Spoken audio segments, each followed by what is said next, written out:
So भाजपला Uddhav Thackeray tough fight देऊ शकतात असं झालं तर. कारण अमराठी माणसाची मतं नाहीच मिळणार आहेत उद्धव ठाकरेंना. अमराठी माणसाची बहुसंख्य मतं ही भाजपला जाणार आहे. त्यासाठीच हे राजकारण चाललेलं आहे, जे हिंदी सक्तीचं राजकारण जे आहे. बरोबर. की महापालिका जिंकण्यासाठी हे भाजपनी केलेलं माझ्या मते राजकारण आहे, कारस्थान आहे, काहीही म्हणा. नाहीतर आता हिंदी सक्तीचा मुद्दाच नव्हता ना. गुजरातमध्ये तुम्ही हिंदी सक्ती केली नाही, इतर राज्यात कुठे फार दिसत नाही हिंदी सक्ती. बरोबर. महाराष्ट्रात हे लादायचं कारण काय होतं, हिंदी सक्ती केली म्हणजे आपण हिंदी भाषी लोकांना खुश करू शकू, ते आपल्या बाजूला येतील. साधं गणित होतं. पण ती उलटली त्यांच्यावर.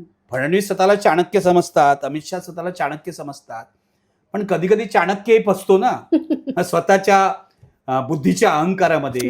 हे सत्तेच्या अहंकारामध्ये फसलेले आहेत. तर हा खरा प्रॉब्लेम आहे. मुंबईमध्ये टफ फाईट होणार. राज आणि उद्धव जर एकत्र आले तर मराठी माणूस जो आहे तो कन्सॉलिडेट होईल.